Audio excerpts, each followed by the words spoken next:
Hello students, we are seeing video for class 7 science heat. Okay, in this topic in the previous video we have discussed different types of what different types of mode of transfer of heat है ना, जैसे कि conduction, convection and what we have seen and radiation. Okay, अभी now this is the end part of this chapter, that is only some definitions we have not seen, that we are going to cover in this video, and after that we will be solving exercise of this lesson. Okay, so see which important points we are going to see.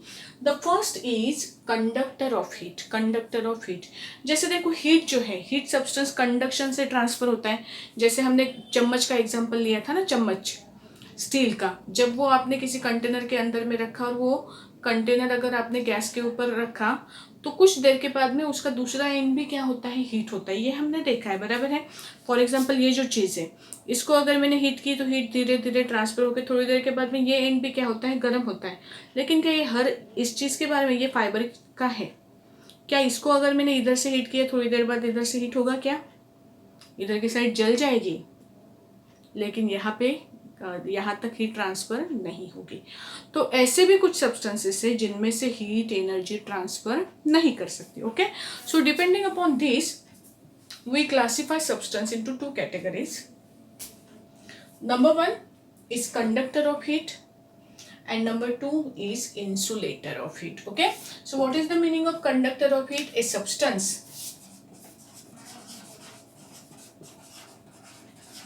which that allow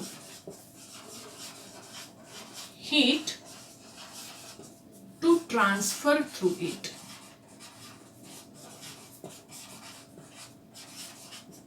A substance that allow heat to transfer through it, that kind of substance is called as conductor of heat. That kind of substance is called as conductor of heat.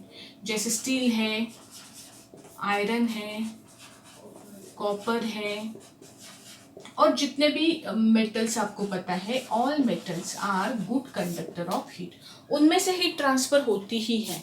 Okay, metal और alloys metal के, जैसे कि steel metal नहीं है लेकिन iron से बना हुआ एक अलॉय है. मतलब क्या, हम आगे देखेंगे. फिलहाल के लिए इतना ध्यान में रखो कि स्टील का ऐसे बनता है, आयरन से बनता है. ये जो चीज़ें हैं ना, this things they are what we say, they are capable of conduction of heat. उनमें से हीट एनर्जी क्या होती है, ट्रांसफर हो सकती है. एक जगह से दूसरे जगह पे हीट एनर्जी ट्रांसफर हो सकती है. लेकिन कुछ सब्सटेंसेस ऐसे भी हैं जिनमें से नहीं होती. For example glass. ओके, तो जो सब्सटेंसेस में से हीट ट्रांसफर नहीं होती, a substance that do not allow heat to transfer through it.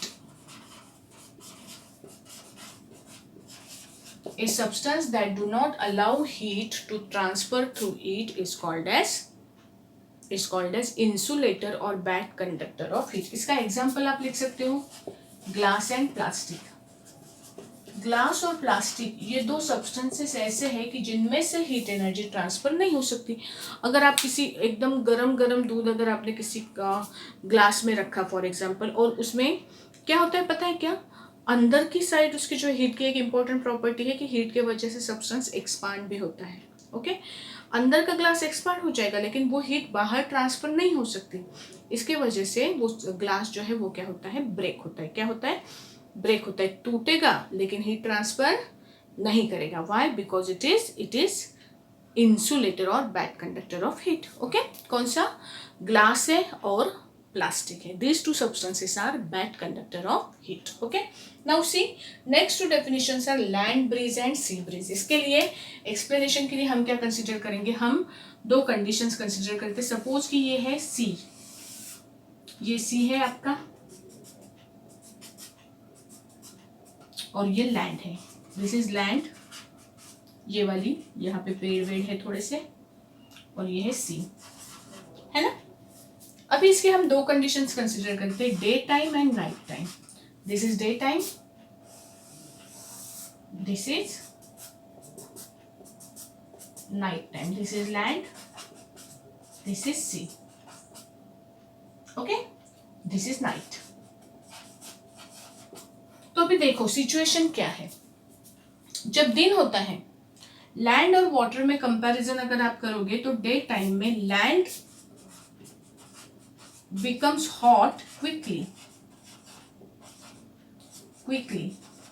and water is heated slowly। दिन में लैंड बहुत जल्दी गर्म हो जाती है, पानी को गर्म होने के लिए समय लगता है। मतलब अगर मैं कंपेयर करूंगी यहाँ की एयर, तो here there is hot air. Land hot है तो उसकी एयर की ऊपर की एयर भी कैसे होगी, हॉट होगी। एंड उसके कंपैरिजन में सी वाटर कैसे है, कूल है, तो उसकी एयर की ऊपर की एयर भी कैसे होगी, कूल होगी। मतलब लैंड पे एयर हॉट है, लैंड के ऊपर एयर कैसी है, हॉट है, और सी के ऊपर एयर कैसी है, कूल है। ओके, हॉट एयर हल्के होने की वजह से ये क्या जाती है, ऊपर जाती है, और कूल एयर उसकी जगह लेती है। ओके, तो इसके वजह से डे टाइम में सी से लैंड के डायरेक्शन में क्या होती है, एयर फ्लो होती है। Air flows in the direction of sea to land. This type of breezes they are called as what, sea से लैंड की तरफ जाने वाले ब्रीजेस उनको क्या बोलते हैं हम, they are called as sea breezes और लैंड ब्रीजेस। जो सी से लैंड की तरफ जाते हैं दे आर कॉल्ड एज, मुझे एक बार कंफर्म कर लेने तो फ्रॉम सी, जो फ्रॉम लैंड निकलते हैं वो लैंड ब्रीजेस, जो फ्रॉम सी निकलते हैं वो है सी ब्रीजेस।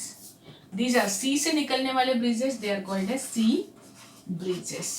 ओके, कौन से टाइम में बहते हैं, डे टाइम में, और इसकी डायरेक्शन क्या होती है, from sea to land, sea to land. Okay, this is the first situation. Second, अभी देखो नाइट टाइम में क्या होता है, जितने जल्दी लैंड गर्म होती है उतने जल्दी वो कूल भी हो जाती है। मतलब नाइट टाइम अगर आप कंसिडर करोगे तो ये कूल है, पानी को गर्म होने के लिए समय लगता है। ठीक है, अभी ये हॉट है, मतलब इसके ऊपर की एयर हॉट होगी, ऊपर जाएगी, कूल एयर उसकी जगह लेगी। बराबर है। तो जो सी से लैंड की डायरेक्शन में, सी से वाटर, क्या उल्टा बताया ना मैंने, जो लैंड से सी के डायरेक्शन में जाती है उन्हें हम बोलते हैं लैंड ब्रीज। लैंड ब्रीज किस समय में बहते हैं, night time, they flows in night time. Okay, तो ये दो डेफिनेशंस एक्सप्लेन करनी बाकी थी, land breeze and sea bridge. During day time sea breezes blow, during night time land breezes blow. Sea breezes blow from sea to land, land breezes blow from land to sea, land to sea. Okay, so this is about land breeze and sea breeze. Now the last topic of this lesson is why we prefer dark clothes in winter season and why we prefer white or faint clothes in summer. Summer में generally हम white prefer करते हैं, summer में हम generally क्या prefer करते हैं, white colour के क्लोथ्स प्रेफर करते हैं। क्यों प्रेफर करते हैं, तो मैंने यहाँ पे दो कलर्स लिखे, white और black। आप क्या करो, जैसे आपने ऑब्जर्व किया क्या, कई लोग अपने टू व्हीलर की सीट जो है ना उसको वाइट कलर का कवर बिठाते हैं, देखा है। मोस्टली सीट्स का कवर जो होता है वो ब्लैक कलर का होता है, लेकिन जो ब्लैक कलर का कवर होता है ना वो समर के डेज में इतना गर्म हो जाता है कि उसके ऊपर आप बैठ भी नहीं सकते। तो लोग उसके ऊपर दूसरे कलर का थोड़ा सा कलरफुल और फेंट कलर का कवर उसके ऊपर चढ़ाते हैं। क्यों चढ़ाते हैं पता है, because black colour absorb more amount of heat. अगर same amount of heat white और ब्लैक कलर के ऊपर गिरी ना, तो जो ब्लैक कलर है, ब्लैक कलर इसको हम बोलते हैं, black is it absorb more heat, it absorb more heat. या आप ऐसे भी बोल सकते हो कि black colour is a good absorber of heat.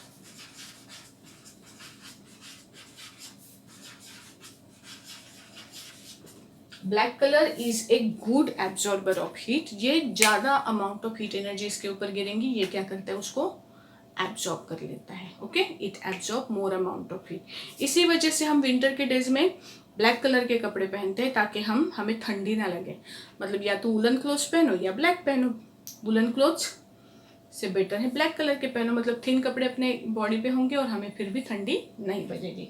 Y? Because black is good absorber of heat. Black is good absorber of heat. And white is a good reflector. White is good reflector of heat. मतलब white पे जितने heat गिरेगी ना वो क्या करेगा, maximum reflect कर देगा. इसके वजह से जो ये डेज होते हैं अपने समर के डेज होते हैं, समर के डेज में वैसे भी तो अपने को ठंडी गर्मी ज़्यादा होती है, तो जितनी अमाउंट ऑफ हीट एनर्जी हमारे कपड़ों पे पड़ेगी वो मैक्सिमम क्या हो जाएगी, रिफ्लेक्ट हो जाएगी और हमें कैसे लगेगा, कूल लगेगा. Why? Because white colour is good reflector of heat. ठीक है. सोलर कुकर देखा है आपने. सोलर के कुकर के जो बर्तन होते हैं ना उसके ऊपर ब्लैक कलर का कोटिंग देते हैं. क्यों देते हैं? क्योंकि सोलर कुकर में खाना बनाने के लिए हम सनलाइट यूज़ करते हैं, सन की हीट यूज़ करते हैं, बराबर है ना. तो black colour help us to absorb more and more heat energy.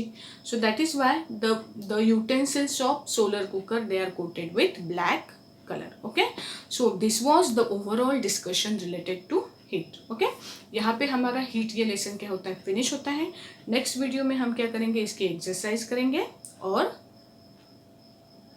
बस बाद में उसकी test and new lesson we will start. Okay, आपको क्या करना है, जो फर्स्ट 3 लेसन हमारे हो चुके हैं वो अच्छे से रिवाइज करने हैं. ठीक है. और उसके बाद में ये लेसन एक्सरसाइज सॉल्व करने के बाद में हम इसे भी क्या करेंगे, रिवाइज करेंगे. ठीक है. तब तक के लिए बाय.